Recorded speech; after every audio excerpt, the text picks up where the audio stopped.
Well, welcome to the relationship doctor, Dr. J. Calvin Tibbs with you. I'm kind of laughing because there's so much going on in the world today. I'm going to focus today, however, on something that I think is going to help you out, let you know why you're here in case you're here live. What we do is we help people love and live their life's most meaningful mission. And that includes married, unmarried, and spiritual relationships. So you want to stay tuned if you're in any of those categories because we're going to help your cause. Now, I'm specifically going to hone in on the unmarried, ladies in particular, and I've labeled this very interestingly when it comes to finding a husband, dot, dot, dot. And the dots deal with if I were you. So again, let me just frame this up in terms of who I am. And if this is your first time connecting with us, I am a 38-year-old happily married man to the wife of my youth, still young.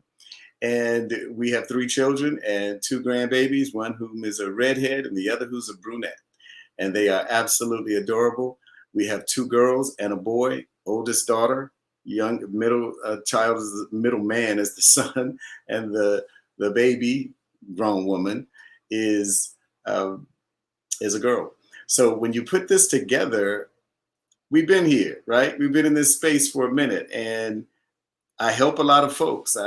When we were raising our children early in life, I remember saying to our daughters, "Look, you don't need to cry at night." And I said that because my mother cried twice, and it branded me. And I didn't know it until I went back and just kind of thought of why am I here? Why am I here? What am I supposed to do, and how can I improve? And I realized I have a strong relationship with the Lord. I love him, need him. And the use that he gets out of me is with people, just like I'm sure with you. But the specific edge of that gifting or that help is with people in their relationships, spiritual relationships, married relationships, work relationships. It doesn't matter. People deal with and work with people. But I used to say to them that I don't want you to cry at night, and therefore this is what you need to be looking for. So we get to a point where we have these conversations about like not losing your capital, not spending your emotional capital. That didn't come till later. Earlier on, I could control the events, right? Because these kids were kids. They were all young and they were junior high, high school, that kind of thing. And as they got a little bit older, then the prospect of marriage began to increase. And so my thought was if you're looking to find a husband, when it comes to finding one, and then my wife and I would give various levels of insight, advice, and so forth. So as I was thinking about where to take you next on this journey, because we are on a journey together, and I hope you're passing this video from one person to the next. I hope it goes viral. More than it going viral, which I think it will, I really think the main thing I'm after is that you go viral, that you go from where you are, if you're stuck in your quest, or he's not moving fast enough and you don't like it, or there is no prospect and you don't like that, to move you from A to B, from B to Z. There is a real process. Success leaves clues. So when it comes to finding a husband, if I were you, this is what I would do. I would stop looking. Silence. I would stop looking. Why? This is why, right here. He who finds a wife, he finds a wife, finds a good thing, and obtains favor from the Lord. Now, I know you may think this is a religious thing. It's not. It's wisdom from a man who found 700 wives and 300 concubines. So he has a lot to say because he went through a lot. He's a person worth listening to. There's a principle here if you can look beyond the veneer of it being a religious thing. It's not religious. I promise you this is not religious. This is real life. Now, if you've already married and you proposed to your husband and that's how that went, I'm not talking to you. That's so good. I'm talking to the majority of everybody else who, in this instance, aren't married yet. And if you're not married, I want you to strongly consider this advice. when it comes down to who's on the hunt, if you're hunting more than he's hunting, you might just find what you are hunting for. What? Yeah. If you're hunting for a man who needs to be hunted, and if you find him, you will not be happy.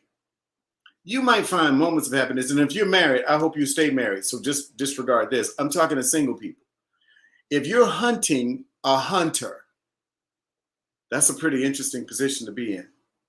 And the reason why it's interesting is because the man, and I know some of you are like, you're from 1948. No, I'm really not. But the principles do work because they are time tested. And if you don't like this, don't worry about it. I'm not talking to you, okay? Again, I'm not talking to you. Just keep doing what you're doing. But to the rest of you out here, there's a principle that is so timeless that if you see this, you'll be strong. Now, just prior to, I don't know if it was a year or two or what time frame was, I would say to our daughters something along the lines of, you got to become what you want. You got to become what you're looking for. And I used to say it like this: just be pretty, love God, and go to work. Something like that. In other words, be you. Be good at being you, and you'll be found. Be good at being who you are, and you will be found. That's a problem if who you are is a man chaser. If you're a man chaser, I don't think that's who you should be. I don't think that's who you really are. But if that's who you are, I'm not trying to change you, but I'm telling the rest of the folks out here, the ladies, talking to you, if I were you, if you're trying to find a husband, I would stop looking and be found, doing, being who you are. Now, I can unpack that a whole lot. I don't know how much longer I'm going to go on this for now, but let's at least talk about what I just said. Okay, if you're busy being, you're busy shining.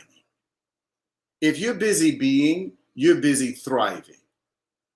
If you're busy being, you're illuminating the area where you're being what you are or who you are. I keep seeing the word be and being, and I keep seeing a bee going. See, a bee don't care that you're sitting on the deck. It ain't thinking about you. You are smelling good. Now, if you smell like that flower, it might come and investigate. But basically, the bee is looking for the flower because it wants to pollinate.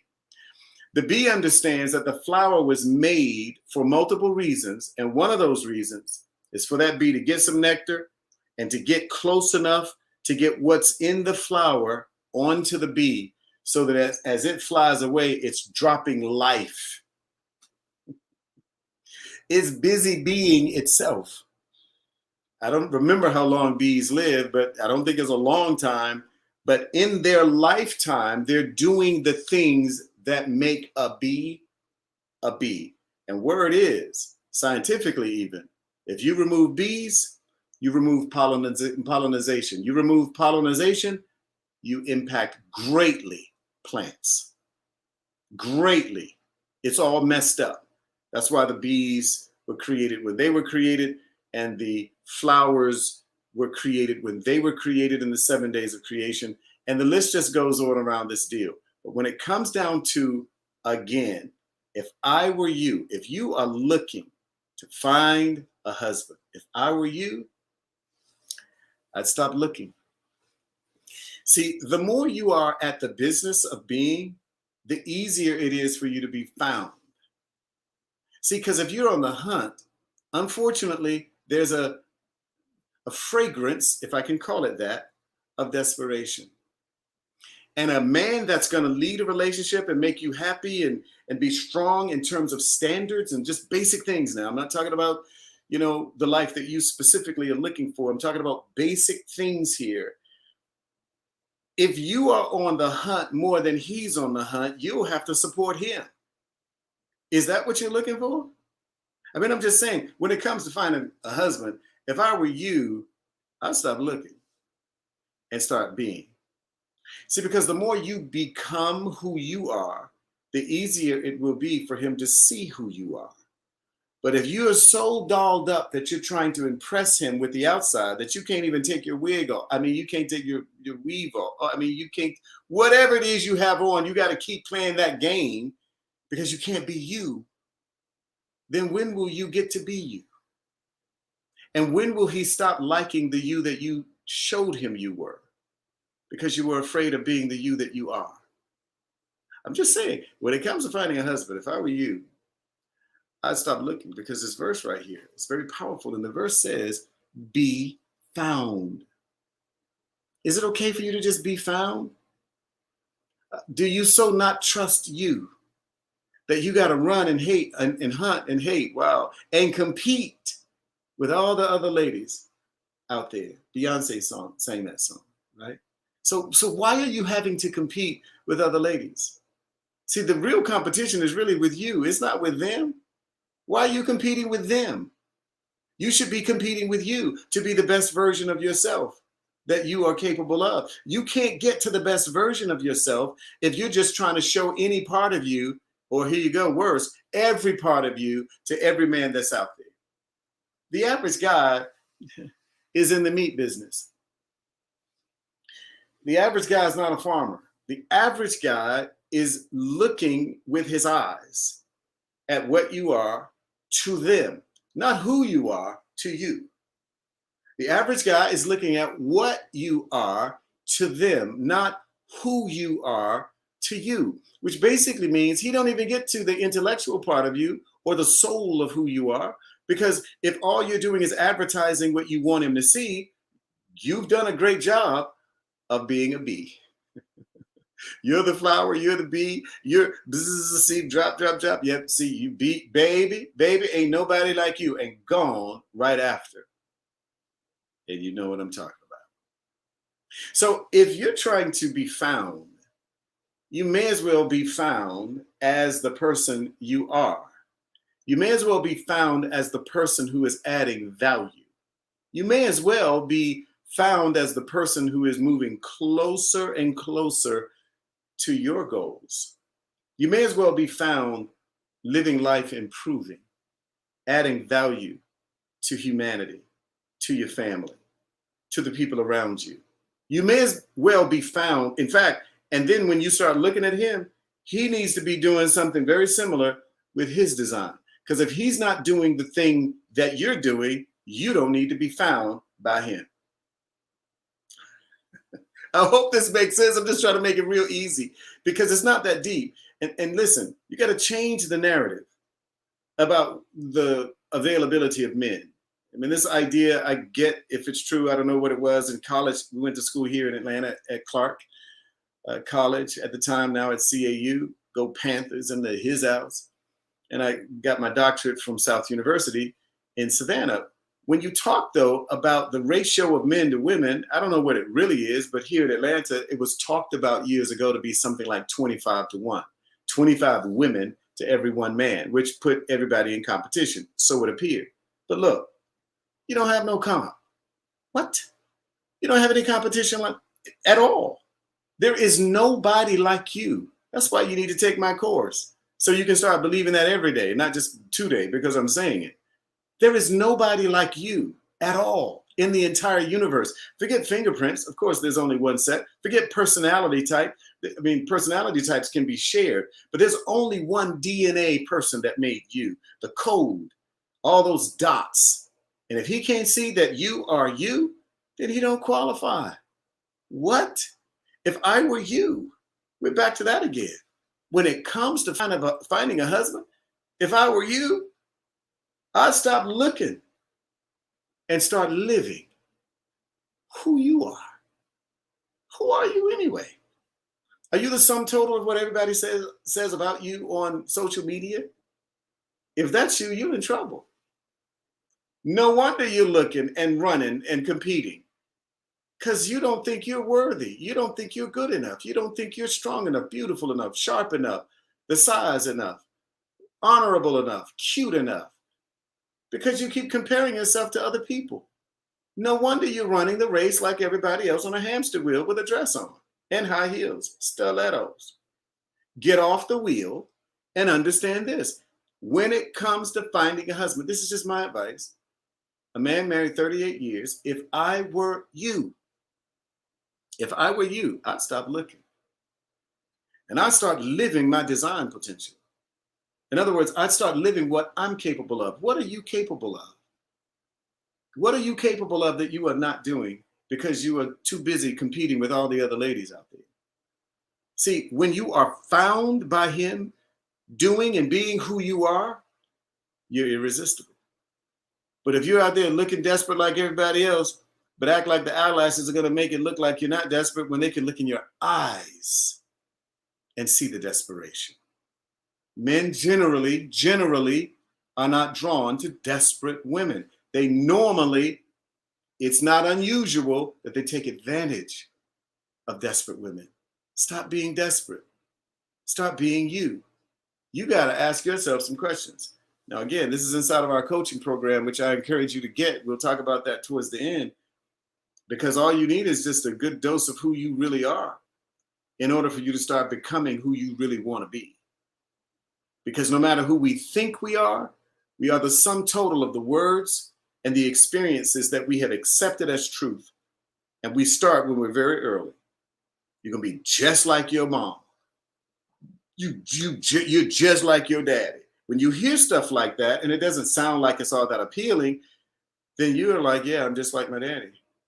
So if daddy had the Rolling Stone mentality, I don't mean the magazine nor the group. I'm talking about the song, Temptations, 1970, whatever it was. Papa was a Rolling Stone. Wherever he laid his hat was his home. And when he died, all he left was alone. In other words, he got folks in debt, and he was, what's the word I'm looking for? He was an adulterer. And he went from house to house to house, if you will, sowing the oats of his intended purpose, not of his true purpose. And that left the wife and the children owing based upon him. Sometimes you can be 30 years old, 28 years old, 17 years old. You can be 60 years old, holding on to a debt left by your father, which means that you're not going to hang around with guys who remind you of him. And the goal of life for some become, I'm just not going to marry that. And so every man is a version of that to you. So if I were you, if you're thinking about a husband, when it comes to finding a husband, if I were you, I just learned how to be me, be you. See, be you. But what does you look like? Is that right? What do you look like? Yeah, that's more right. But what does the you and you look like? Yeah, you get the point. What does that look like? Does it look like a fragment of yourself because you're still dealing with the loss of someone that did love you? And perhaps you went through things and things were well, and perhaps that person is deceased now. And you're finding it hard to let yourself be loved because you're still in love with someone who is gone. You can do that if you choose to. And at that point, I encourage you. And I'm not talking to you if that's you. But if you know that there's still some more life in you and you want to love again, give yourself permission. If I were you, when it comes to finding a husband, don't look for the one you had. He's already gone. He already did what he was supposed to do, if that's your testimony, if that's how that worked for you. But if I were you, I'd find a way to be found. Now, again, the way you need to be found is to be found being you. So if being you is helping children, help them. If being you is being a nurse, then be a nurse. If being you is teaching, teach. If being you is mentoring, then mentor. If it's coaching, if it's being an executive, if it's being a police officer, be you. Be found being you. But being you is way more than just one or two things about you. So if you only advertise the few things about you that you don't want men to see, then the challenge is how will they know if you're the right kind of bee? I mean, you know what I'm saying? I'm using the flower analogy again. How will they know that? It's through pollination, interaction. But before you start interacting again in the dating scene, I want you to interact with your own soul. Your creator made you to be something. And so I'm going to ask you this. Why are you here? What are you supposed to be? See, because he who finds a wife finds a good thing. What kind of thing are you? Are you what kind of a queen? A builder queen? That's who I married. I married a builder queen. You may be a builder queen. There's also the compassion queen. What kind of a queen are you? You got to know how you are so that you know how to be. Are you an adventure queen? Just love life on the adventure. If you're an adventure queen, then you got to know that you need an adventure king in order to complete his castle. We'll talk about that later. Knowing who you are is more the point than knowing who he is. Because if you know who you are, you'll know whether you should even be attracting him or not. If you know who you are, you'll know who to say no to, no matter what they're driving, no matter how tall they are, no matter how perfect everyone else says he is. If the king you're attracting does not fit the kind of queen you are, wrong kingdom, folks. Keep it moving. Get in your chariot and keep it moving.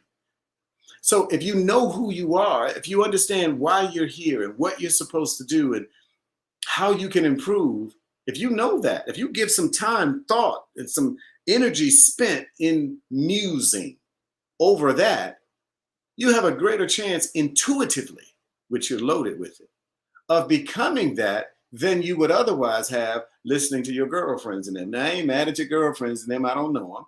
But if they keep telling you who to connect with, that's completely opposite of what you know in your belly. But listen, you don't know what's in your belly if you keep eating what everybody else is feeding. If you keep tasting everybody else's morsels of their expectations, then you become their design. But what I'm asking you about, why are you here? What are you supposed to do and how can you improve? That's time spent sitting back, TV off, feet up, thinking about, why am I here? Why am I in this situation and not in that situation? Now, don't get into the jealousy thing or if I could have, would have. No. Forget all of that. Why are you on the planet? When you answer that question, it's going to put you on a path. And by the way, please don't mistake what you do with who you are. Please don't. Well, I'm a doctor. Well, I'm a pastor. Well, I'm a teacher. I'm a psychotherapist. Okay, no. That's what you do. Who are you? When you take the titles off, why are you here is connected to who are you? Your character, what you think about, what you put inside of your mind, what you put in your body, those character traits speak more to who you are than what you do. There is, of course, a relationship between who and what. We're not talking about what yet. We're talking about who. Who are you? Because whomever you are, you should be spending time developing that person. The who always encounters the what, because the what causes you to become more of a who. See, what you go through can define you, or it can launch you. If I were you, I'm just saying, we're just dealing here with just this idea. If you are looking for a husband, when it comes to finding one, if I were you, I'd find out who I am first. I would find out who you are first. And don't leave it shallow now. You got too much fine print in you, lady, to leave it with, well, I'm just a girl. No, you're way more than a girl. You're way more than a woman. You're way more than a lady. You're way more than a queen. See, I'm already enumerating what you are, but you got to think about this so that you can attract the person who's looking and not chase him down, put him in a headlock. Man, you're going to marry me. You gave me that ring. It's not what we're up to. Is this helping you? I mean, I really hope it is.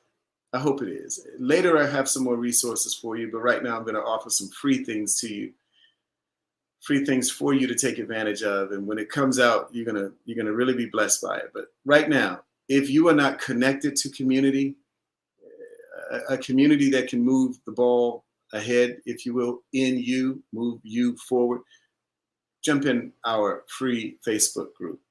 It's called the Relationship Doctor. Just go to Facebook, pick it up, get inside, connect, share your insights, and you're going to be really, really blessed by the interaction.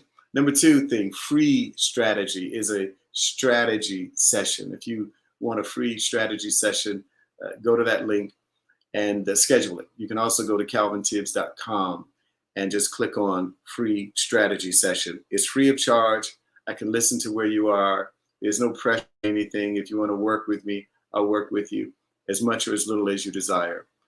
Other free resource I want to give you is how to coach your way out. I love the author, the director, the guy who came up with Hamilton. If you've not seen that, it's on Disney Plus or as a play as well, going around the country, at least it was. And there's so many people who loved it. It was such a beautifully crafted version of what happened with Alexander Hamilton back during those days, signing of the Declaration of Independence and all that went into that. It was very powerful, set to music. And he said in there, I wrote my way out, when someone interviewed him and asked, how'd you even do all this? And it was a big undertaking, so well done. He said, I wrote my way out of the hood. I wrote my way out of poverty. And that's what we want to do, is help you coach your way out of a bad relationship. In the event that you are in one, we can help you do that.